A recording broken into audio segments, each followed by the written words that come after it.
Narito naman po ang mga balita mula sa ating mga kasamahan sa iba't ibang mga rehiyon dito sa ating bansa para sa ating regional news ngayong araw na ito.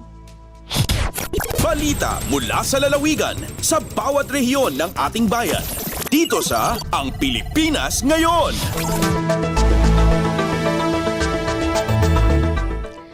Mga barangay sa Bontoc Mountain Province na magtatala ng zero fire incident mabibigyan ng karagdagang pondo sa taong 2025.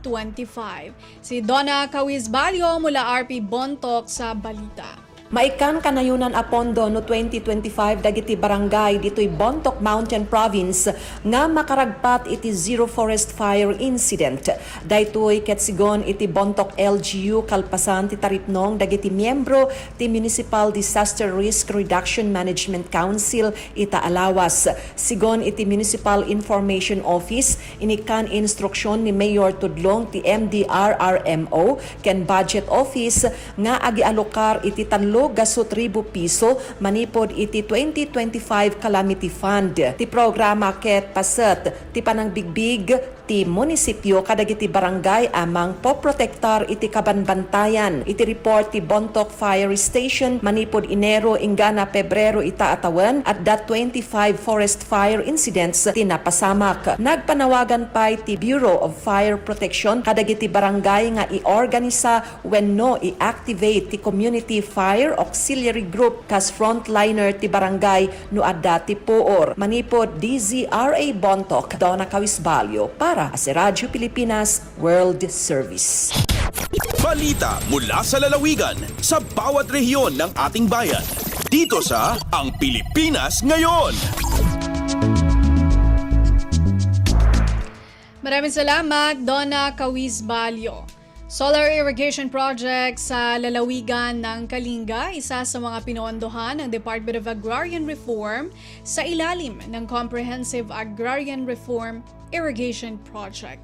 Ang detalye mula kay Amelia Bumatnong ng RP Tabuk. May sa iti Santo Rizal Solar Pump Irrigation Project Phase 2, iti pinondohan ti Department of Agrarian Reform, babaon ti Comprehensive Agrarian Reform Program Irrigation Project.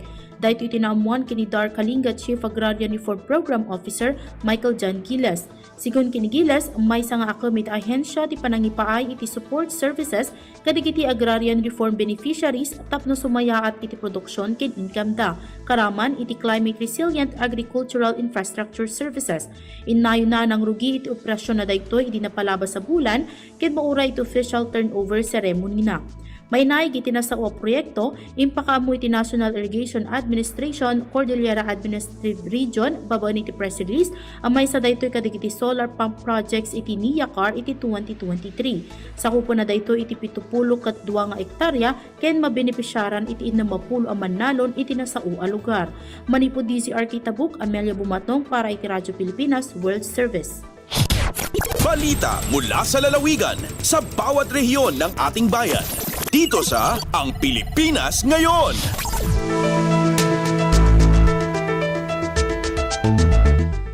Maraming salamat, Amelia Bumatnong. Laguna Town farmers natulungan ng digitalization sa pagpapaunlad ng agriculture sector. Magbabalita si Tom Alvarez ng RP Lucena. Natulungan ng digitalization ng Lilow Laguna Town farmers sa pagpapaunlad ng sektor ng agrikultura.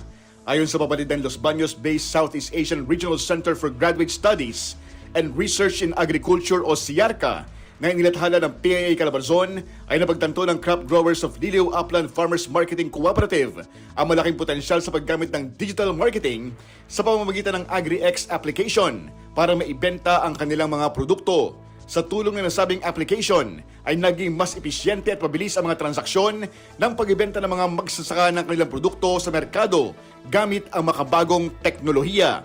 Nakapagpatayo rin ng kooperatiba ng multipurpose building sa Liliw Town proper na nakapag-generate ng extra income para sa mga magsasaka. Mula sa RP Lucena, ito si Tom Alvarez para sa Radyo Pilipinas World Service. Balita mula sa lalawigan sa bawat rehiyon ng ating bayan. Dito sa Ang Pilipinas Ngayon.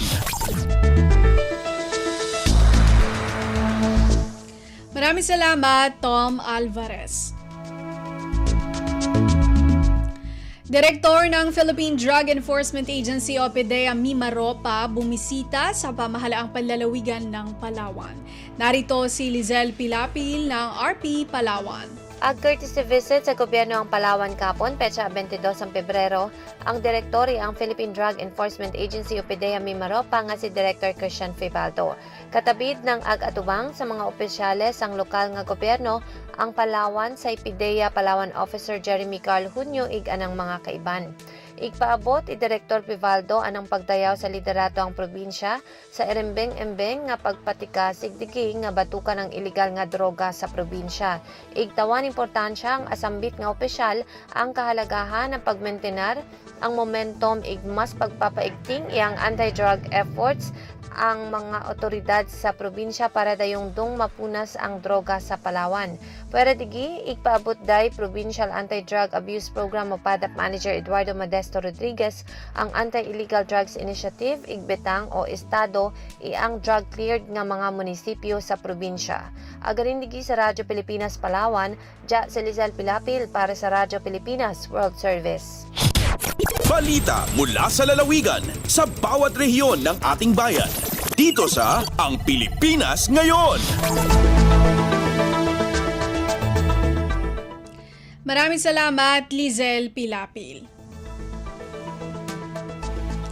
Aabot sa 700 na rim ng hindi dokumentadong mga sigarilyo na harang ng Coast Guard District Eastern Visayas Substation Allen. Mula RP Calbayog mag-uulat si Charmaine Perito. Maabot 700 karim sandiri dokumentado nga mga sigarilyo ang nasakpan sa Santa Clara Port, Hubasan, Allen, Northern Samar sa taon Pebrero 20, 2024. Ang pagkamanilampuson sa operasyon ang ginpangunahan sa Coast Guard District Eastern Visayas Substation Allen, pinaagi sa Coast Guard K9 Team Allen ug Coast Guard IG Eastern Visayas kundiin nadakop ano sa nga closed aluminum van. Ano sabi nga mga sigarilyo ang ginkokomponer sang 400 karim sa Black Hawk Platinum Cigarettes, 200 karim sa Platinum Cigarettes ug Shin karim sa Canon Menthol Cigarettes matikang sa Zamboanga City, biyahe pakadto sa Uwas, Albay. Sa pagkayana, padayon naman ang Coast Guard Station Northern Samar nga nakikipag-koordinar sa Bureau of Internal Revenue BIR Region 8 para sa sakto nga dokumentasyon, tama nga pag-imbentaryo o pag-handle sa nasakpan nga mga sigarilyo. Tikang sa Radyo Pilipinas Calbayog, Charmaine Perito para sa Radyo Pilipinas World Service. Balita mula sa lalawigan sa bawat rehiyon ng ating bayan. Dito sa Ang Pilipinas Ngayon.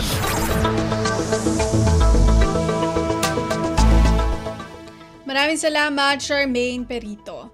Hemodialysis Center ng Adela Sera T. Memorial Medical Center sa Tandag City nagbukas na. Magbabalita si Nerissa Espinosa ng RP Tandag. Nagsugod na sa pag-operate ang hemodialysis center sa Adela Serati Memorial Medical Center dinhi sa Tandag City. Kini ang gibutyag ni Dr. Janice Pagaran Alcordo, OIC Medical Center Chief. Matod pa niya nga andam na ang ilang hemodialysis team nga moserbisyo sa 20 hangtod sa 21 ka mga pasyente matag adlaw gikan sa alas 6 sa buntag hangtod sa alas 6 sa gabii. Samtang aduna usab ilang on-call team nga naka-duty matag gabii. Nahibaloan nga anaa sa 2,600 pesos matag session ang bayad nga makover na sa PhilHealth sulod sa 156 ka sessions ug ang sobra niini nga session sa gubangon na sa Malasakit Center. Gipamahayag ni Dr. Alcordo nga dakong tabang ang pag-abli sa dialysis center dinhi tungod kay makuhaan na ang gasto sa pagbiyahe sa pasyente ug duol na lamang kini. Apan andam usab sila nga moserbisyo ni adtong gikan sa ubang lugar sa Caraga Region. Gikan sa RP Tandag kini si Nerissa Espinosa alang sa Radyo Pilipinas World Service. Balita mula sa lalawigan sa bawat rehiyon ng ating bayan. Dito sa Ang Pilipinas Ngayon.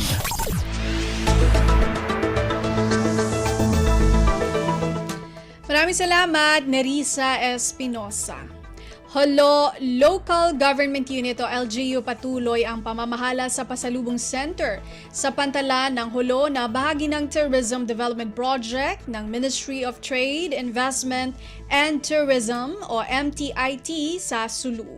Narito ang ulat ni Eloisa Muhammad ng RP Holo. Ukab sa kahawa adlaw isnin paahadim Pasalubong Center halam sin Terminal Building hadjambatan hadairat Yanggi Holo. Bang doon mga imuulin sin Pasalubong Center munday nga Holo LGU, malandag doon kanila yung kahawa souvenir items, benasin t-shirt, mag, tote bag, pouch, iban mga keychain. Matawad day sa magpamihabol, iban manong amon halkahang gatos kauhaan, paupat nga gatos pilak. Liuring mga hinang gwa day nga Holo, ang day sabkay banan item besin pisyabit, amon halka day hang iwo 5 gatos, pahang iwo 8 gatos pilak. Iban sarok halka hang iwo 5 gatos pilak, gwa pa isab day duwang-duwang municipality. Bangad unon kimat hang pu tagunong nga iwo pila kinausaha sin center hapag ukabay ni sin February 13 hatahon yan. Bang tumtumon in a center hambo ka mga tourism development projects sin Ministry of Trade, Investment and Tourism at MTIT yaman piyunduhan gwa nga Transitional Development Impact Fund sin bakastal bilang sin Parliament Professor Sahi Udja. Deng ha RP Holo, Eloisa Muhammad para Radyo Pilipinas World Service. Balita mula sa lalawigan sa bawat rehiyon ng ating bayan. Dito sa Ang Pilipinas Ngayon.